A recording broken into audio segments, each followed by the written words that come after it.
I want to try to give a realistic assessment here of what happened recently with the Trump White House post of the Obamas depicted as apes. Never thought I'd be making this video.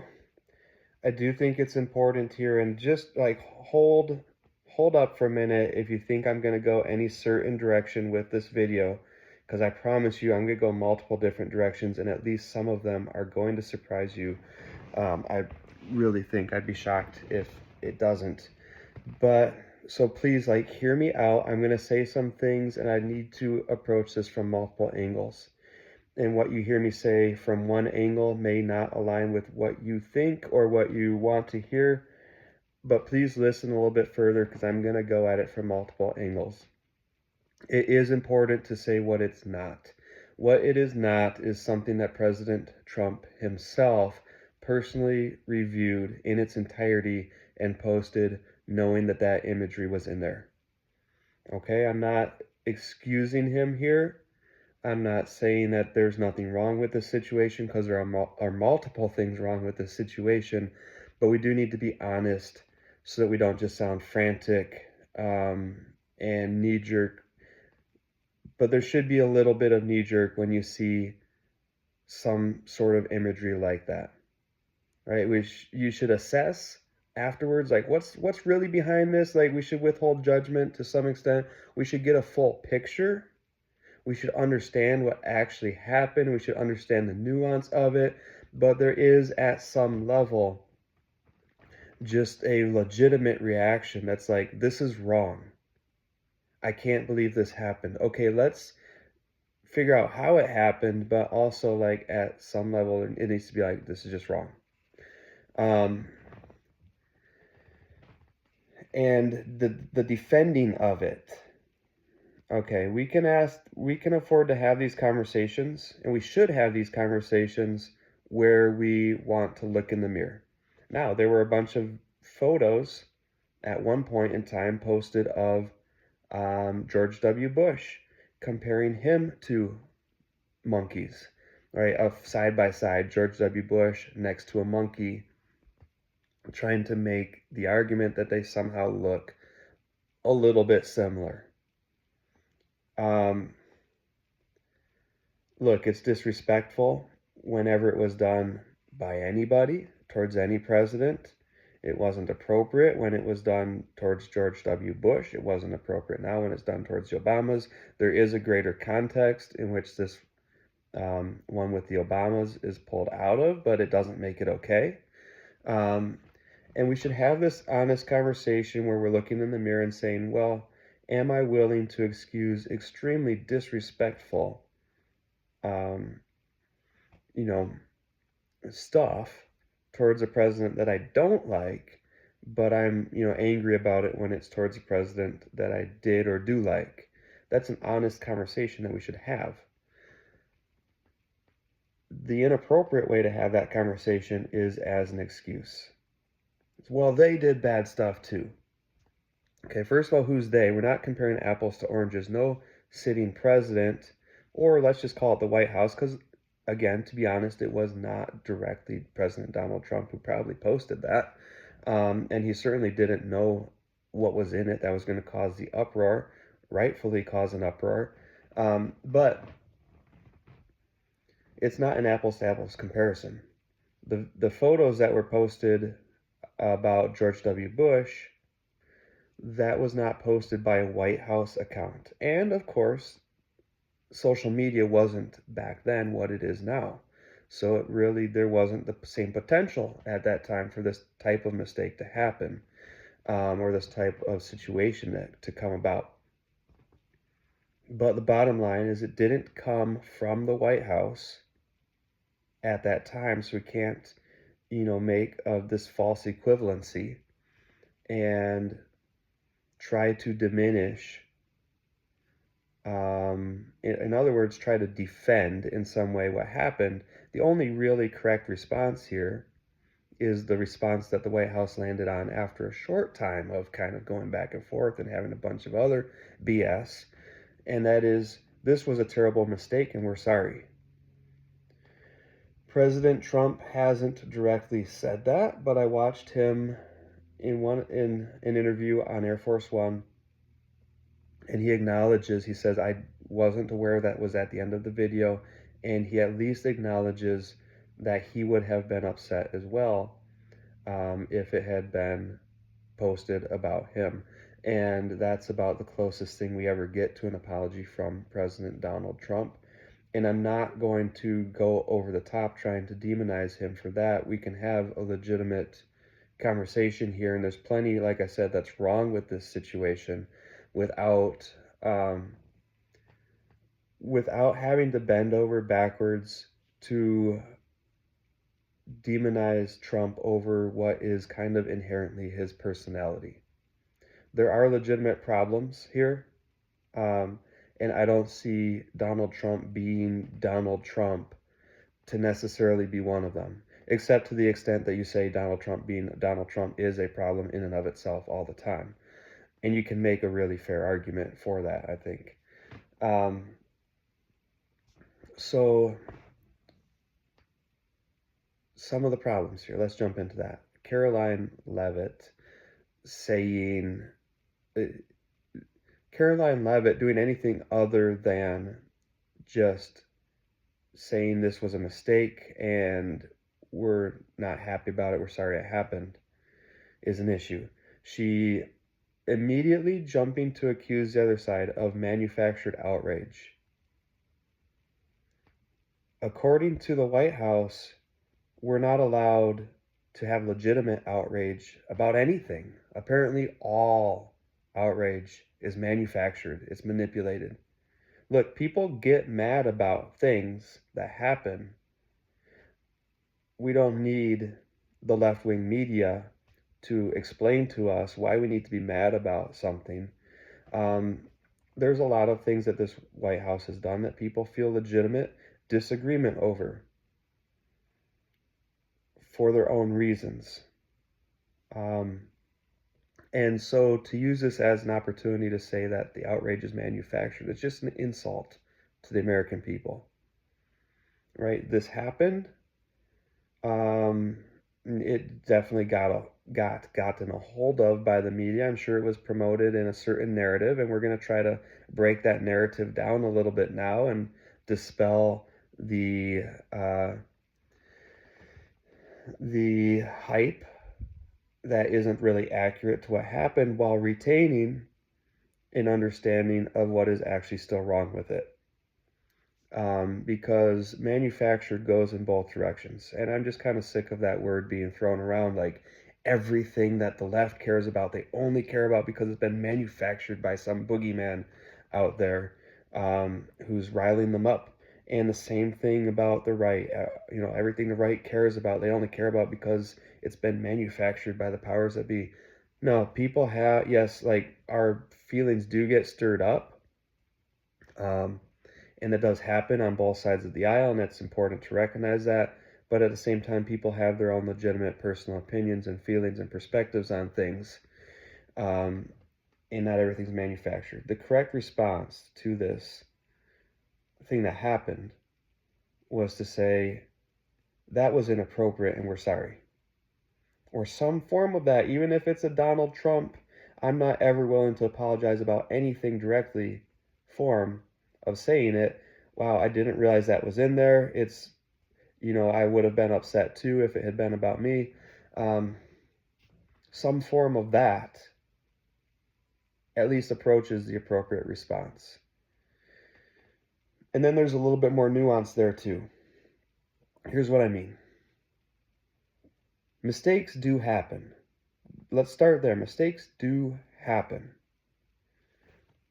And I don't think that anybody should be immediately thrown under the bus for a mistake, a single mistake, like failing to vet an entire video before posting it. But can we talk for a minute about what this is indicative of?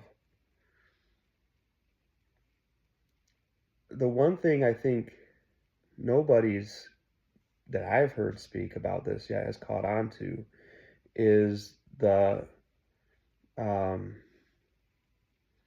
is how questionable it makes all of the content posted by the White House. The narrative we have, which seems to be accurate, and this is the narrative being told by the White House, so it's not like I'm making this up out of nowhere. The narrative we have is that it was an auto scroll. So this was a screenshotted video that got posted on the White House account. Someone, was scrolling along on their feed and they saw this video about voter fraud or supposed voter fraud, and it resonated with them, and they're like, yeah, I think this is something that, you know, the fans of this account need to see. I need them to see this information that alleges that there was voter fraud that negatively impacted Donald Trump in the 2020 elections? Was that an election cycle? I guess so. Um, so, yeah, so what does that tell us? That tells us what the White House, the point the White House wants to make about that is that tells us this was totally an accident. It could have happened to anybody. They were just screenshotting this video that they wanted to share on the account. And this popped up at the end of it. They didn't notice it. It got put up anyways. It could happen.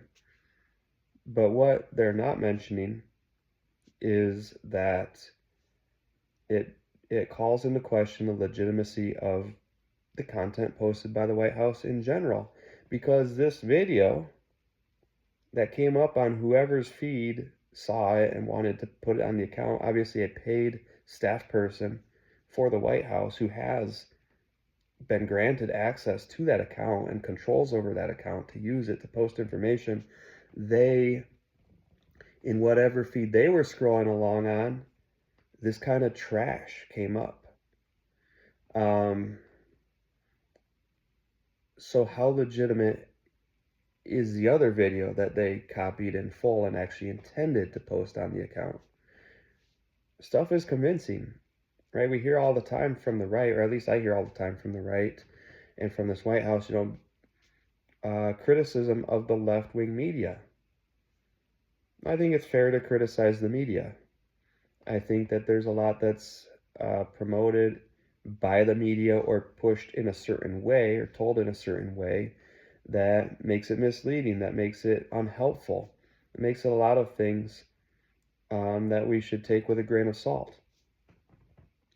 However, it would be a huge mistake to be able to recognize the trash that's promoted by the media on one side of the aisle. And I'm not even willing to call the media entirely left-wing, because I don't think that on every single issue, every single stance, I think that it's a little bit more complex and nuanced than that. And I'm not going to get into that in this video.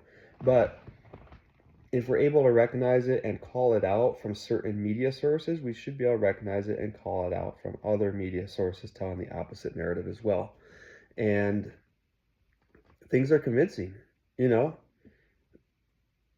Not all trash looks like trash on the surface. So when this video is posted about the election results, I didn't watch it in its entirety. It's compelling, right? There's graphics, there's information, there's supposedly statistics, there's a logical argument, or an argument that appears to be logical, and all this is like adding up to, wow, maybe I believe this, maybe this really happened. And I think it's fair, it's reasonable and necessary to ask the questions. If it looks a little bit fishy, maybe we should dive into it further and assess the claims. But also, it came up on the same feed that brought up this video of the Obamas featured as apes, or reimagined as apes. So as you know, your feed is a direct commentary on the quality of content that you are seeking out. So any feed that's pulling up that kind of stuff, that is very obviously propaganda from the right, not even from the right, because I don't want to insult a lot of the good people who have conservative values and conservative viewpoints and opinions by lumping them in with this ridiculousness. Um, so I should say a lot of the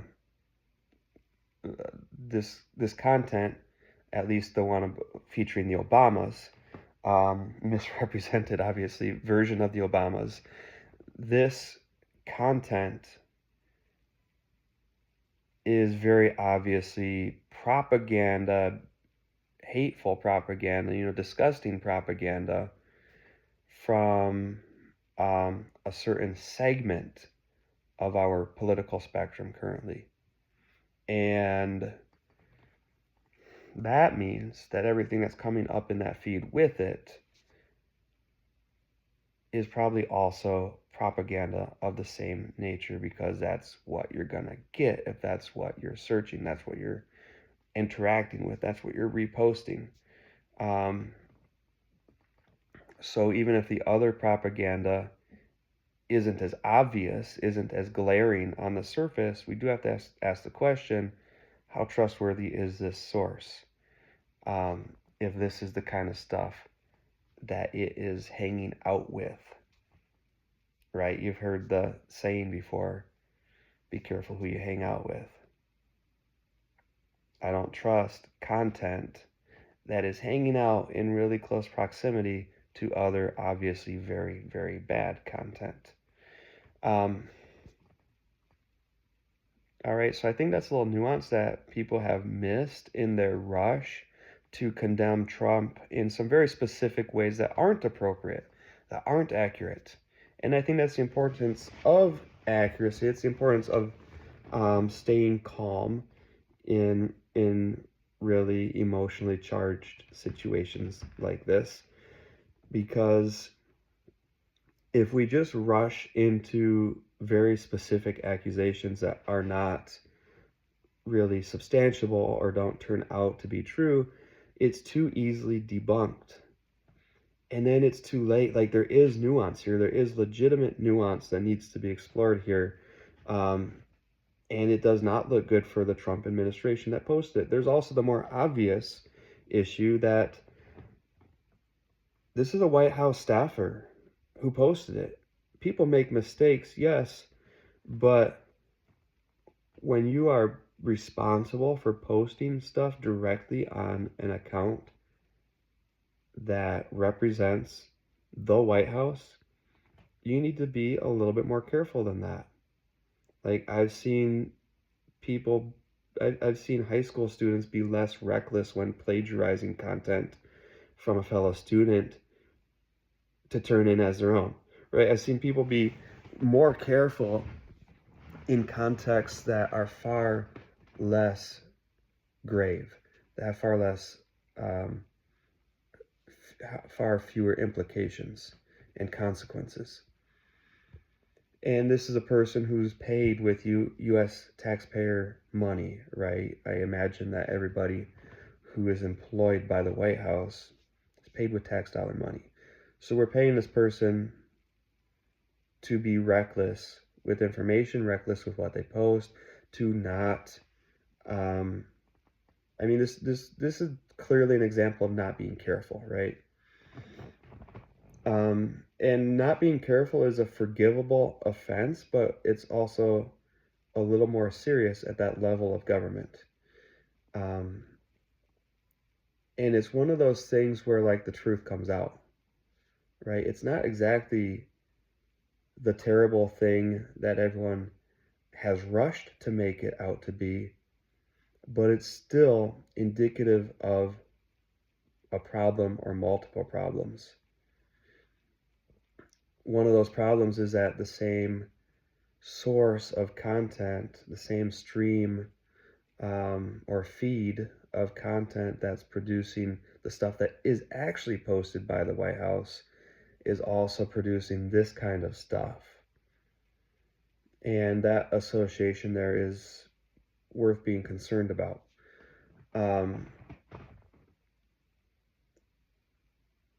And there's also the fact that as President Trump pointed out, this is from a video concerning the Lion King. Now, the knee-jerk response again from the left is, well, show me the apes in the Lion King. There aren't any.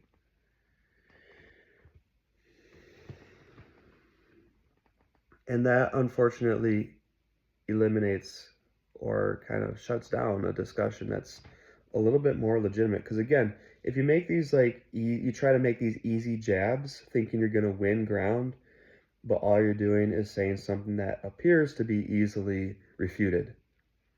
And then the deeper, more important point that you could have made is lost. It's too late to recover that because you looked like a knee-jerk reaction type of person.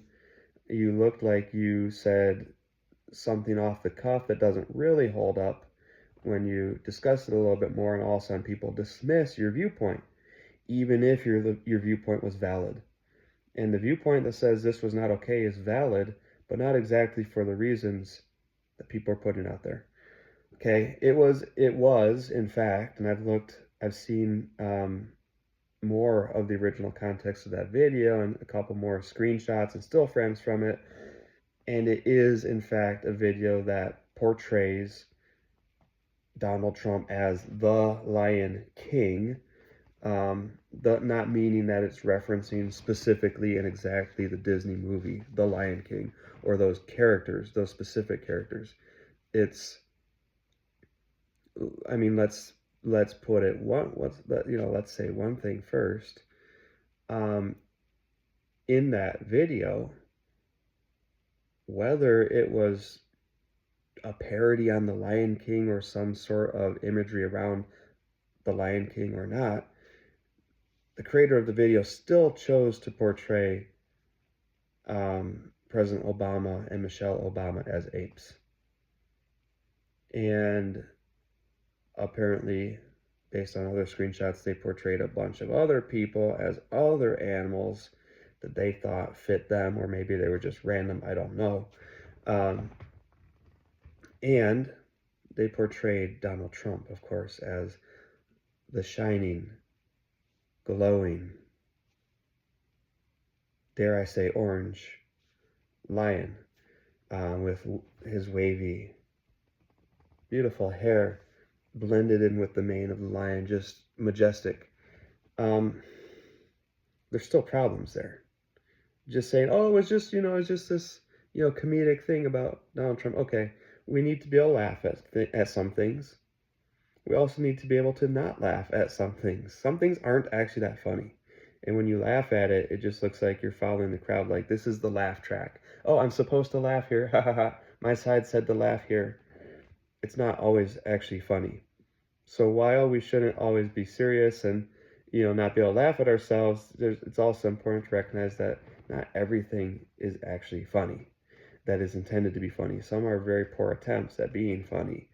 And this imagery is ridiculous, not only in how it portrayed the Obamas, but also how it portrayed Donald Trump and how it portrayed the Obamas in comparison with Donald Trump. Like, it doesn't automatically become not racist, or at least not inappropriate, just because there's some greater context. And the context didn't really make it better or take away from the things that everybody recognized was wrong about it. You can say that the kind of point was to glorify Donald Trump, and then, out of necessity, everyone else kind of got thrown into these lesser roles in the animal kingdom, but that's still the same problem.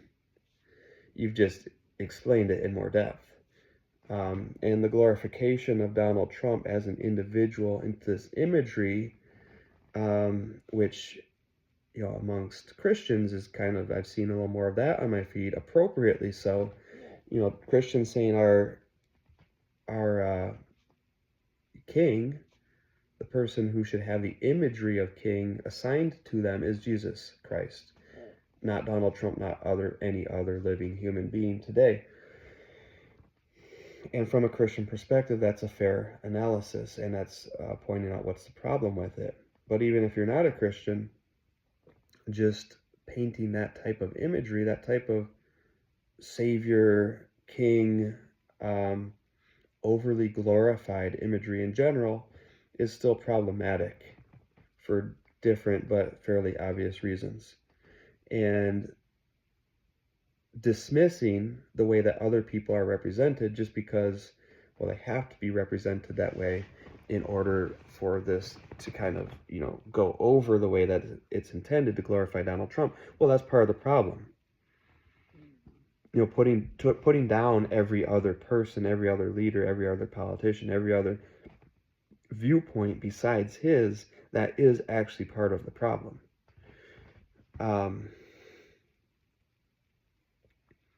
And it's not okay to say it's just a necessity of what was intended to be communicated. The whole thing that was intended to be communicated is a problem if it turns that into a necessity. Right? The whole mindset that requires us to think less of all others in order to think more of him is itself the problem. So again, there's nuance here that we need to address, but the nuance doesn't excuse it. The nuance just gives us more clarity about why it's a problem. What else here?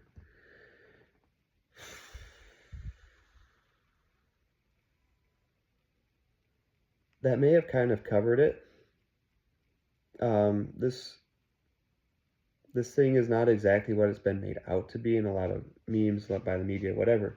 It's still extremely problematic, maybe even more problematic than originally noted without diving into it. Also, I forgot to mention this, there's also the fact that that video that it's pulled from doesn't start off right with the Obamas, I don't think. There's a whole bunch of images in there, like I said. And yet the image that came up in the scroll was very specifically that image of the Obamas. So there's that too. This is super problematic. I think I made that super clear. That's my opinion on it. I think it's important to have the whole discussion and to be prepared so that if you're on the right side of this, and the right side of it is this is wrong and the White House should apologize for it. If you're on the right side of it, you're not thrown off the moment someone brings nuance into the discussion. You should be prepared to meet them in a discussion about that nuance. It shouldn't be necessary because anybody should look at this happening and be able to say, like, in very simple terms, either this was intentional and then it's extremely wrong, or it was unintentional and then it's extremely incompetent. And either way, it's not okay coming from the White House, and we deserve at the very least an apology for it. That much should be clear enough to every single person that, to an extent, trying to bring nuance into it on the part of someone who wants to make a different point is just distraction, right? It's just deflection.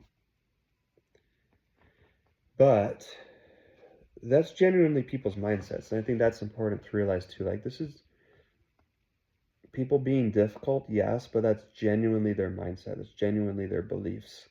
And they really think that they have a point. And if you can't meet them at that point, they're going to continue to think they have a point. One thing I've been pleasantly surprised about is that when people say the dumbest stuff on Facebook, and I engage with them in a conversation, a majority of the time they just say more dumb stuff and then give up on the conversation. But a notable minority of the time, they re-engage in a completely different way. I had a guy the other day who's like, that sounds like a liberal opinion, dumbass. And I was like, actually, my opinion is factually supported in this way, and this way. What about yours? And we have since, and this isn't the only example, but we've since engaged in this discussion where he's opened up about why he believes the things that he believes and why he feels the way he does about certain issues on which I seriously disagree with him. But since he has shared all that information, I'm like, oh, I get it. This person feels the way he does for various supportable reasons, and he can express those. It wasn't his first decision, but it's not always my first decision either to not just be a jerk and name call someone. But he can express those, and they make some degree of sense. And I still don't agree. I still have legitimate reasons of my own that I don't agree. But we did find common ground in that process. And I was able to say, on about certain things, well, I agree with you on that. In fact, in some pretty significant things that were kind of central to his argument, I think, I was able to say, I agree with you about that. But there's also this. And it goes from, well, the other side's bad too, so my side being bad is okay, to, oh, both sides do bad things. Let's talk about how we could do good things instead. Let's talk about the flaws we're seeing that are causing us to vote this way or hold this opinion. What is it that you are trying to protect? What is it that you're trying to defend? And then instead of, having the energy to have an intelligent conversation about that, you're just name calling the other side. But underneath that name calling, or beyond that name calling, there's, there's an opinion that someone holds for a reason. And if we can't engage with them on the nuances and continue to follow that thought process and arrive at a conclusion that is solid and not based on any sort of emotional knee-jerk reaction, but that is actually solidly supported rationally and through the evidence that's available, that's a lot more productive than just being like, you're dumb and I don't understand how you could think what you think or say what you say, even if they are saying stuff that's just outrageous and dumb. Because a lot of times people say that stuff that's outrageous and dumb because we're fatigued from actually having discussions on Facebook, or we're fatigued from the idea of having a discussion with someone who we think is every bit as outrageous and dumb as the things that we're about to say. So we're just meeting that energy that we think they have, right? Everyone over there is idiots, so I'm just going to say something really mean and ridiculous, and I'm going to become a parody of my own side of this. And that's like so unproductive and unhelpful. So I can't imagine anyone got through this video, but if you did, thanks for watching and catch you later on this channel.